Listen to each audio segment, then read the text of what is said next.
Thank you for the days, those endless days, those sacred days you gave me. I'm thinking of the days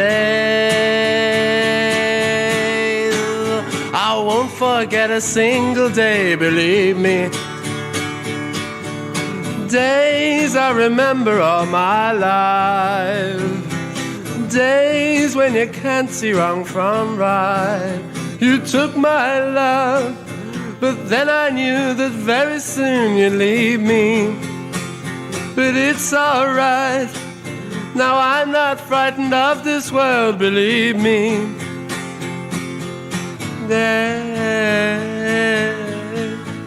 Thank you for the days, those endless days, those sacred days you gave me. I'm thinking of the days I won't forget a single day, believe me. I bless the light, I bless the light that shines on you, believe me. And though you're gone, you're with me every single day, believe me.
Good evening, everybody. Hope you're all keeping well on this absolutely freezing cold December night. Obviously, if you are here in the UK, maybe some of you further afield have got slightly better and warmer weather. Wouldn't that be nice? I'm keeping myself as warm as possible here, but it is cold. It's very cold. Hope everybody's had a good start to the week. Here we are again, another Monday, and I always think quite a significant one because we're on this kind of, you hit the first Monday in December and it's like this countdown to, the end of the year and the end of so much. I think, looking back over the year, it always makes me really, I guess, reflectful of maybe some of the things that have gone right, some of the things that haven't gone so right. I think there's plenty of both, certainly where I'm sitting. But yeah, reflecting, I think, is always good for us as individuals, but also as business owners and businesses as well. Obviously, quite a common theme of some of these live streams have really been about that reflective nature of what we're doing, looking back and looking forward simultaneously, reviewing where we are and figuring out where the hell we're going. Which is always a fun one. We're almost building on, not necessarily the last stream where we looked at some stuff around SWOT, but building on the first one of these breakdowns we did around cash flow forecasting and looking, I guess, at a particular type of budgeting. I thought this was really interesting to look at because there are a lot of businesses we're seeing at the moment really struggling with the financial situation that we see here in the UK, but I know echoes in other parts of the world as well. But actually, when I was thinking about it and thinking about what we can kind of look at for those sorts of businesses, this is not just a good exercise in terms of businesses that are struggling and trying to survive. Actually, a lot of kind of high growth businesses that are going through a real scaling phase could benefit from this because it teaches you to be as really efficient as possible where you're spending your cash, where, even a high growth business is not in a position where it has ample resources to do absolutely everything and money's no object. No business exists like that. So it doesn't matter who you are or what you're doing. This is a worthwhile exercise. If you're watching in, whether on what platforms are we? LinkedIn, Twitter /X, YouTube, then feel free to drop a comment, a question, whatever it is. Say hello, tell me who you are, or as I said, pose a question about what we're covering. Not going to be an overly long stream. I think we're just going to kind of just go over some basic points. I'm going to do a bit of a kind of live demo, and then I've kept something for the end as well that I think is quite amusing. So we'll kind of play that through at the end. But yeah, I want to make sure I kind of get back home before the. I don't know what the weather's going to do. I don't know if it's supposed to snow. Is it supposed to snow? I saw that some people had snow.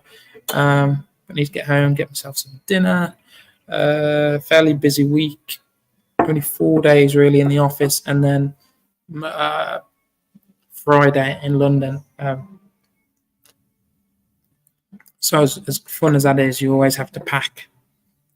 Put 5 days work into 4. And certainly it's a lot at the moment. So I'm going to share my screen. Let's get going. Let's get started. As I said, comments in the chat. And let's do it. Okay, so once I figure out the technology, figure out how to share my screen. I'm sure half of these streams are just me trying to work out the technology.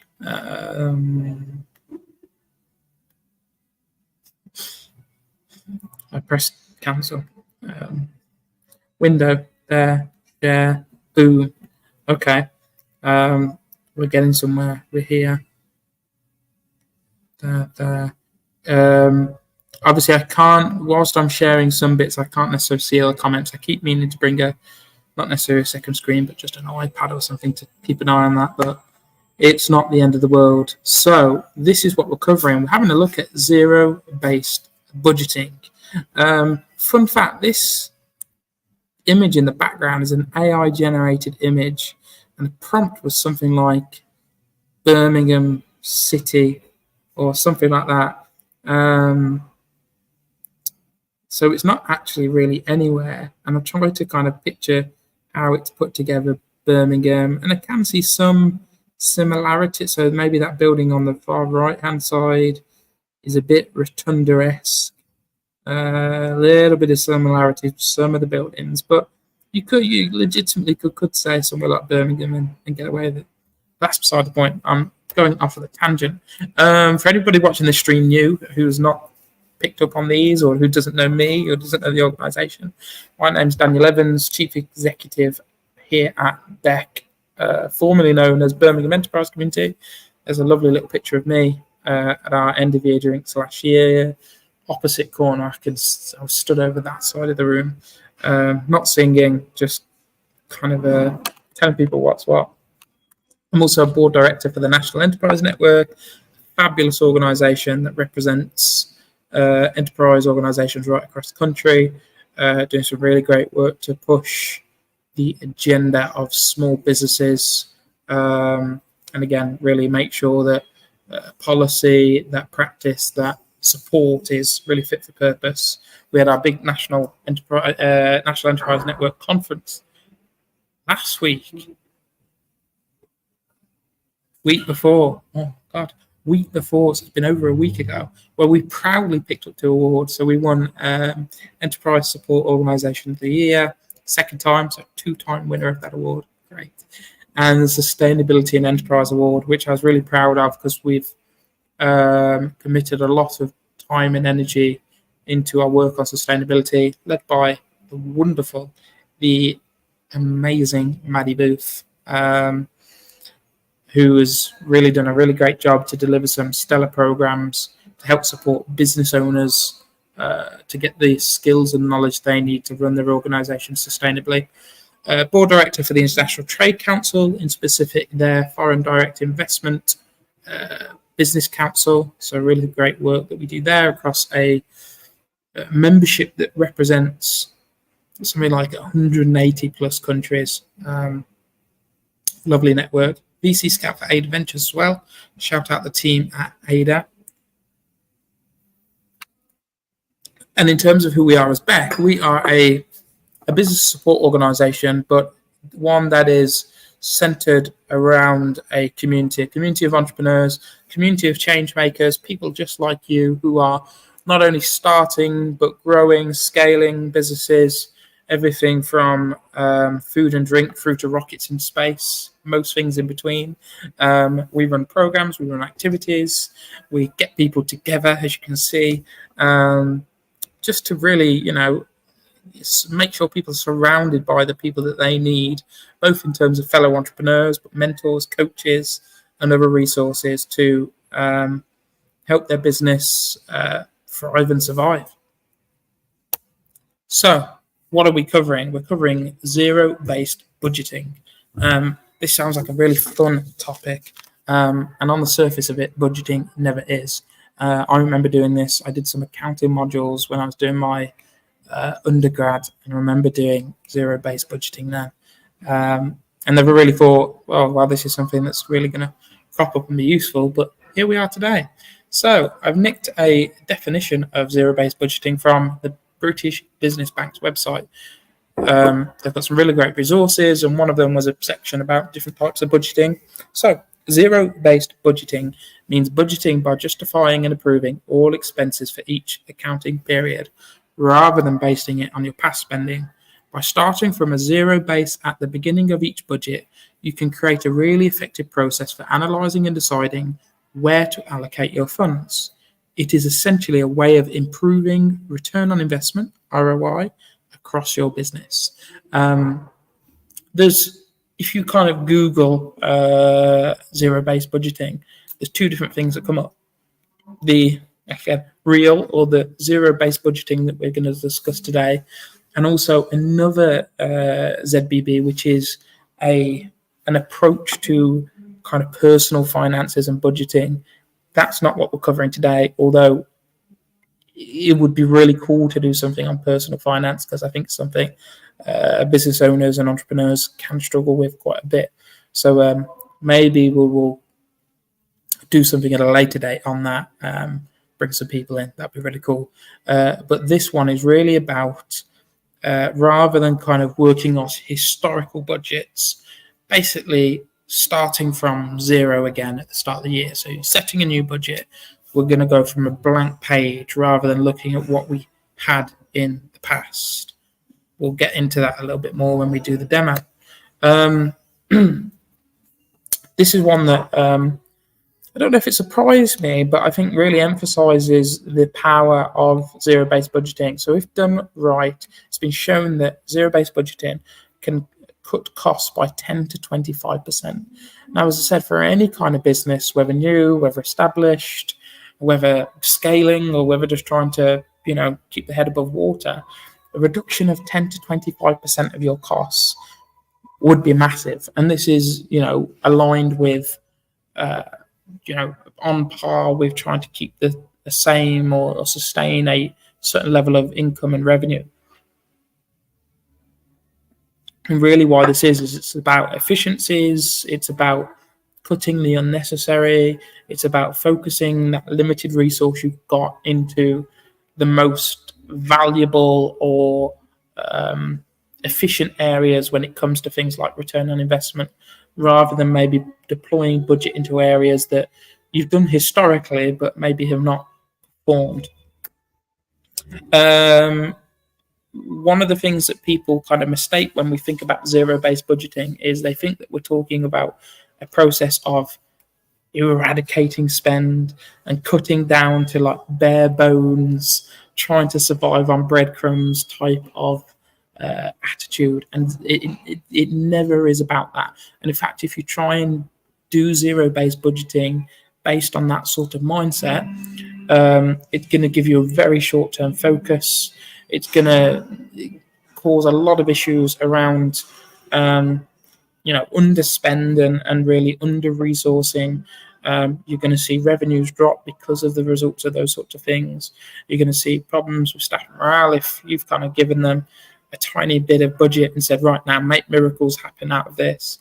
A little bit like we see with some football clubs, where they're expected to get into the Champions League, but they're only given a minute budget compared to their competitors. Doesn't work. But it's not about that. It's not about that sort of attitude. And really importantly, actually, the reallocation of expenditure to more productive areas is a really important part of zero-based budgeting. And what I mean is, if you've taken, say, £1,000 monthly spend away from a certain activity, it's not then just about saying, great, we've now saved £1,000, that I've taken that budget out of the table. Actually, you may take that £1,000 out of that activity and put it into something else that's going to yield a higher return for the business. So in terms of the budget, the net change is zero because you've not actually changed how much you're spending, but that reallocation means that perhaps your yield or return on it means that you're seeing a 5% increase in terms of the output revenue that's driven through those activities, which again, win, massive win. And it's this sort of mentality that I think is why this is really important for growth, really important for survival in these really difficult times. It's a bit more time intensive, it takes a bit more care and preparation. I think there's certainly a bit more that needs to happen in terms of involving different people within the organization, but it is well worth it for the benefits that can be produced if it's done right.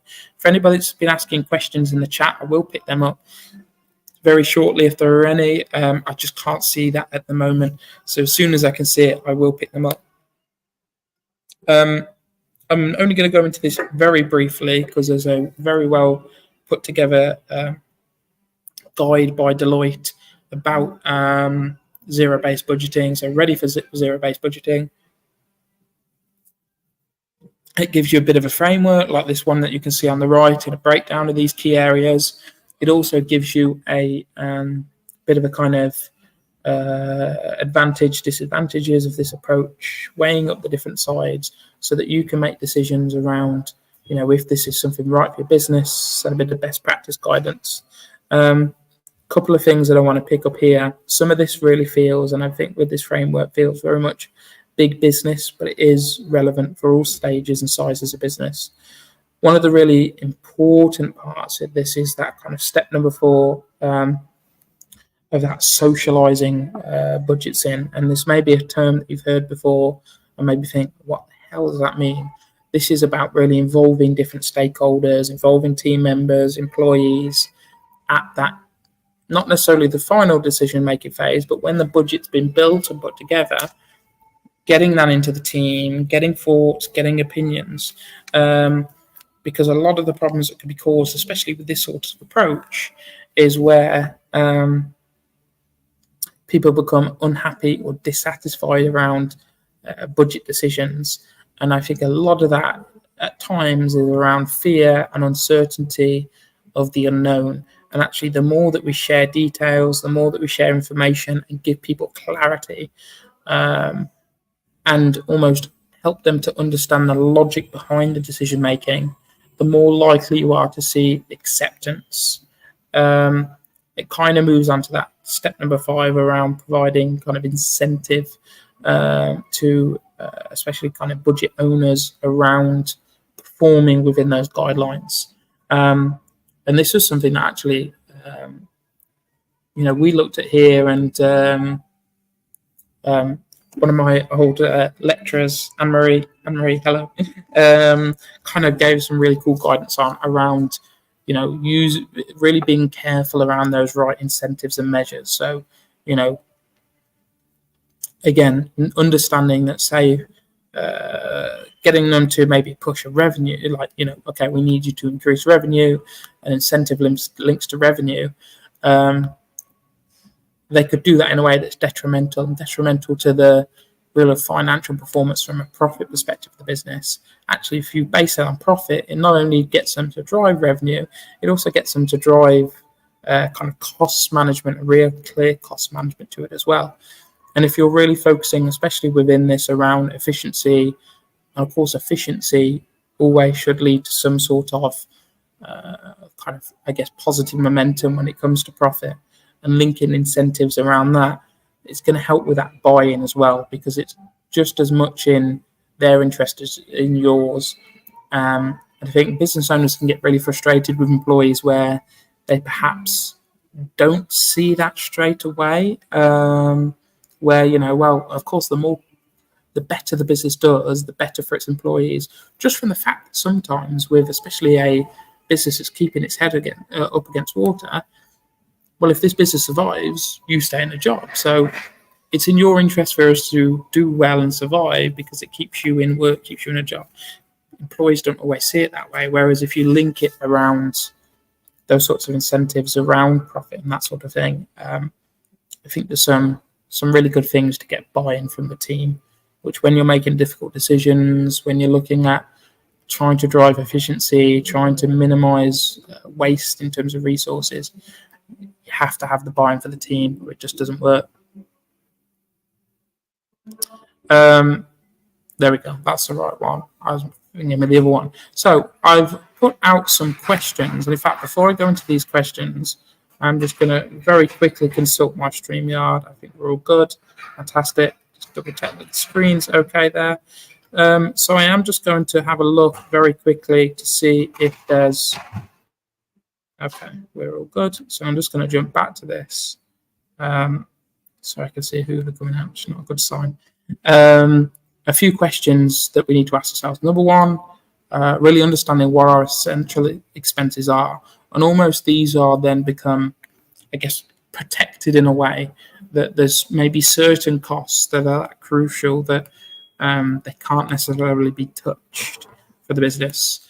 Secondly, understanding the fixed costs and those ones that are kind of true fixed costs versus the variable costs. And again, looking at that, so fixed being those that don't change regardless of production level. So say, a building like this where you're maybe perhaps paying rent, It doesn't matter how much revenue you're doing, the rent is largely going to stay the same versus variable costs, raw materials, labor, production, that sort of stuff.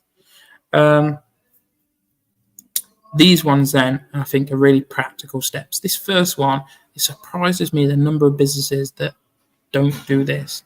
Can we negotiate better rates with vendors? So negotiating, shopping around, trying to get better deals. I'm telling you now, this really works.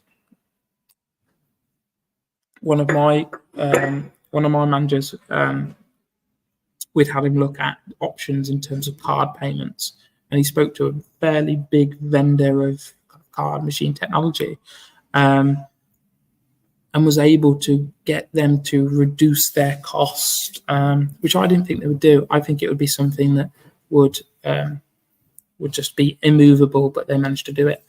Are there technologies that can maybe automate or alternative solutions? So again, different providers that could reduce costs. Do we need subscriptions to all services? We're guilty of this at home, of having maybe a gym membership we're not using, or a Disney Plus subscription, and we hardly use it and watch it. Businesses do the same thing. Are you paying for pieces of software that you never ever use? Again, they can be sometimes some really easy ones to cut out. Any inefficiencies? This kind of links back to number 5 here around technologies. Are there areas that you can kind of streamline and reduce costs? 8 is there opportunity to outsource certain tasks, especially around kind of non-core functions. If there's a cost effectivity, really important to look at. Number 9, what's the return on investment for each expense? So really thinking about, especially for those activities that are applicable to this, because not all expenses are going to be return generating. So of course, perhaps your rent and some of those costs don't, but certainly labour costs, certainly raw materials, maybe lead gen costs, marketing. Think about sorts of return on those is really important to look at. Number 10, one that people miss: have we reviewed our insurance policies? And I mentioned with this is a lot of similarities to our personal finances. How many times do people not necessarily shop around on the car insurance and just stick with a renewal price and do that sort of thing? For businesses, exactly the same thing. Shop around for your insurance policies. We had a new policy that we were setting up, that we had the first couple of quotes on and we're given a price. I think in the end, because again, we've shopped around and we've gone back and we've haggled and done that sort of thing, we've probably reduced the outlay that we've got to pay in terms of that insurance policy by about 40% through shopping around. Very, very important. Number 11, opportunities for bulk purchasing or discounts that you can negotiate with your suppliers. Again, really important. And I think, like I've mentioned, perhaps within other parts, getting that buy-in in terms of taking your suppliers on that journey with you, getting them to buy into the vision of your organization, really important for that kind of stuff. Solid relationships with suppliers is going to give you opportunities for not just negotiation and discount, but also flexibility. Can you get better payment terms from them? Again, something I've seen with our place in Wales, where we're almost trading off old relationships that have been built up for 45 years. The flexibility that some of those suppliers give is ridiculous. Some of the things that they'll help you with, and you think, man, but again, it's because they've understood that long-term relationships there have yielded benefit for both sides. Number 12, a really important one that's often missed: tax implications of expenses. And what I would say is the key here is making sure that you're speaking with your accountant or perhaps a tax advisor to, importantly, be claiming back anything that you are able to claim, any tax benefits, breaks, discounts, incentives. Make sure you're on top of them and you're claiming them. We have ones related to employment here, business rates relief, again, maximising business rates relief. things around kind of, again, profit, loss, corporate tax, that sort of stuff. Things around R&D. So if you've invested in kind of new products, processes, innovations, R&D tax credits. Again, the amount of people that don't claim their R&D tax credits is mad. If you think you have R&D tax and haven't claimed it, get in touch with us, because we'll link you with some people who can help you with that. Yeah, you've got to make sure you're on top of everything and utilizing as much of that as possible. Okay, so they're the questions that really, for this to be effective, you need to be asking. We're going to jump across to our example, but very quickly, I'm just going to check back on here. Wonderful. Okay, and now I'm going to just show a little bit of an example of this sort of practice. So bringing back, if anyone was in the cash flow forecast one that we did, this was a dummy cash flow that we did for this imaginary ice cream shop here, opening in January, selling ice creams in January. Although I think somebody said in the stream last time that actually some places they will do that kind of thing. So if we look here and we duplicate this, so we've had this year one largely to plan and what we expected, and we move across to year two.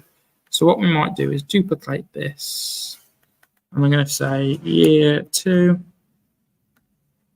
I've got a big year two here as well. Year two. So in traditional budgeting fashion, if we were now starting at year two, our basis for this would be to take these costs as they are. So what we might look to do is uplift. So, we might have had our, realise this jumps from 80 to 88. What's going on there? Bit odd. So, we may have had an insurance renewal that said, okay, well, insurance is going up to £85. And we make some small adaptations there, but we assume that the policy's right. We assume that we don't need to change anything there. We may kind of have a small uplift with all these. So what we'd do is say, okay, well, we're looking to increase revenue, and we're going to jump up from 15 to, we're going to go big, we're going to go to 30K. Same across there, and grow this and do, what if we're going to double? This is where you watch me not be able to do maths on the stream. Oh my word. 1, 2, 4, 2, 4, 3, 2, 4, 0. That was horrendous, wasn't it? 800. 2, 4, 800. I used to be terrible in school at things like maths and mental arithmetic. 26. I could just put this in brackets and then go times 2. Work smarter, not harder. I'm just going to do the first 6 months example. Take me forever to go across there. So we've done that. What we could look to initially do is almost uplift these as a percentage and just go, okay, well, yeah, largely speaking, they'll be the same. So we're just going to, maybe uplift by a certain percentage. We've doubled here. It doesn't necessarily mean our costs are going to necessarily double, but we might put them up by 30%, 40%, something like that. You could go for double, again, working out on a traditional basis. But what that means is we don't analyze any of these costs. We don't take the time to think, are they fit for purpose? Is there other things that we need to do? We don't do any of that. So actually, zero-based budgeting tells us that we go like this and we go, boom, we're gone. Again, we're starting from that zero base. We've got a fresh slate. We start to think again about the costs that we need. So again, we almost start back to the start of when we did that cash flow. So if you were now to jump to the cash flow stream that I did a couple of streams ago, you take this exercise again, but you'd think, okay, well, let's say we were spending that £200 on marketing. And again, these are just representative examples, so they're not necessarily right or wrong. But out of that money, you know, we may have said, okay, well, we were spending £200 on Facebook ads, and we found that out of that £200 we were spending here, we weren't really seeing any benefit. Actually, traffic that we had was walk-ins, word of mouth, maybe a bit of organic social media on TikTok, because, you know, one of the people that worked there was really good at TikTok, so they started to do some videos showing the different flavors we do and combinations and that sort of stuff. So actually that £200 that we had was just a waste of time. Now, if we'd just stuck it out and stuck with the expenses we had it, we would have gone, okay, 200, we're going to take that, we're going to go 400, because we want to double up our activities, gone. What have we done there? We've not had any analysis at all in terms of what the yield was there, were we getting anything out of that or not. But thinking again and thinking, going back the wrong way, you know, how much marketing spend do we need? What are we spending money on? We think, okay, well, Facebook ads isn't working. Maybe we need to boost the TikTok a little bit. That's going to be we're going to start with maybe £120 on there. We then want to do a flyer drop, and maybe, you know, that's going to cost us kind of £20 for an ad in XYZ a month. So we're going to do £140, and that will get us going with that. So of course there, by kind of recalculating this cost rather than taking a historic, and again, we maybe need to factor this in because it doesn't have that uplift. You see where we're getting a different number because we're taking a fresh approach. We're doing it again. Same then with insurance again. So rather than saying, well, okay, that's renewed, they're going to renew at X, Y, Z, this forces, right, what's our insurance costs? Now I'm going to go and compare the market, Simply Business. I'm going to look at different costs, look at what we could get insurance for.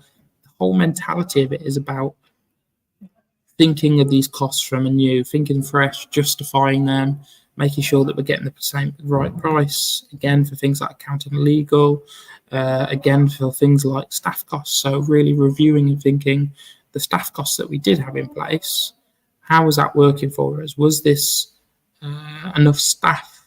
Were we understaffed? Were we overstaffed at times? How can we change that sort of thing? My finance costs, which I think in this example we gave was we'd had a startup loan, I think it was a startup loan product that we used. So again there, how's that getting on? Is there options to maybe refinance, do something on a better deal now, especially that maybe the capital amount is a bit smaller. We've got a year's trading under our belt as well, which is going to massively increase our kind of credit score, lower our risk in terms of lending to us, which is going to give us a much better position in terms of price as well. Things like stock, again, how do we manage stock? How do we manage the positioning in terms of have we built up an inventory? Have we negotiated prices with suppliers? Are we able to get better credit terms now? All of those factors that come into play here once again. And that essentially is it. It's doing largely the same thing in terms of that that kind of going through, but it's really looking at it through that different lens, justifying, analysing, thinking about the return, thinking about how we can make better decisions that are going to put costs in the right places. It's not about not spending, it's about putting them in the right places. Thinking about things that we don't need. So again, if we had maybe been spending a lot of money on something in terms of marketing, in terms of other costs, equipment costs, where we're just not needing it. So, we may have bought or be leasing an expensive bit of equipment and then think, actually, we're not making use of that. It's all about really justifying those costs and making sure that they are all fit for purpose for us. I told you it's going to be a little bit of a shorter stream than usual this week, again, because there's not too much else to cover. If you look back to that old video that we did a few weeks ago about cash flow forecasting, it will go over the full process of cash flow forecasting. Also, There's a link on there to our cash flow forecast template. So the template that I was just on, you can use that as well. Whether doing the cash flow for the first time, starting off, or whether looking to use it to do a zero-based budgeting approach, you can use that. So I'm going to leave you to it. I'm going to get home. I'm going to get some food. I'm going to make sure that I get nice and warm. I'm going to leave you with a little clip just to see us out. Something that I picked up that I thought was quite funny, related to budgets. This is from a comedian called Jay Larson, and a little clip from the Conan show. So I'm going to let that see us out. It's been really great to engage with you guys as always. Obviously, any ideas, anything that you want to see us break down, please do get in touch and let us know. Always willing to have a look at different things. Would love to have some different people on and maybe break some stuff down with me as well. So enjoy the clip, enjoy your week, have a very productive week. Hope you're all building up as well to the end of the year and ready for it. And thank you very much. I have a question. Your cell phone rings and you don't recognize the number. What do you do? Ignore it. Don't answer it. Not me. I like life. The other day, my cell phone rang 917. That's a New York number. I didn't know who it was. I picked it up anyway. I hit talk. I said, hello. Guy in the line goes, hey, Bruce, what's going on? My name's Jay, not Bruce. So I said, nothing much, man. What's going on with you? And he said, I'll tell you what's going on. I just got an email about the budget. It's supposed to be $15,000. Now it's $10,000. And I'd like to know what's up. I got excited in my chest. I grabbed the steering wheel. I was like, okay, focus. Your name is Bruce. There's a budget. It was $15,000. Now it's $10,000. No one's happy about it. That's all we know. That's all we know. So I just repeated back to him what he said to me. And I go, 10,000 is supposed to be 15,000. He goes, yeah, I know. Well, I just got an email, and now it's 10. I go, listen, man, I don't know what to tell you. I've been on the road all day. I haven't even seen it. And he goes, did you send this out? I give him some attitude to Bruce.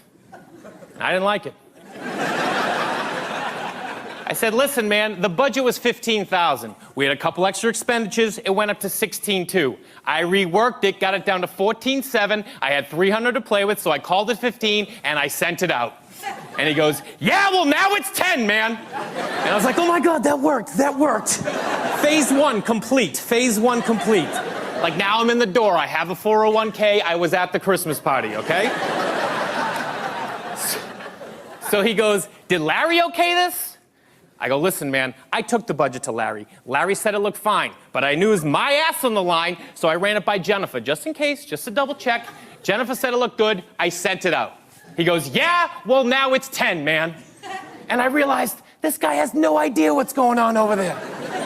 He hasn't talked to Larry.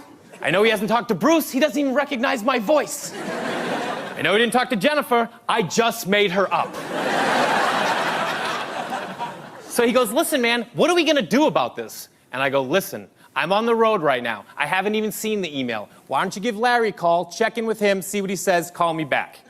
Just praying he will, because that return phone call was going to be amazing. And he goes, you know what? Why don't we wait till you get home, you check the email, you call Larry, you call me back. And I go, nah, bro. Larry knows way more about this than I do. Give him a call me back. He goes, okay, hangs up the phone. To which I explode with euphoria. Because there's a small business in New York that is crumbling to the ground.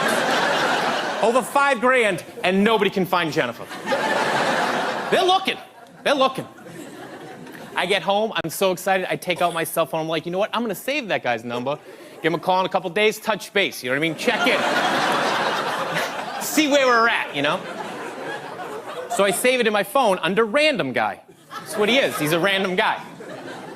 4 or 5 days pass, I forget about it.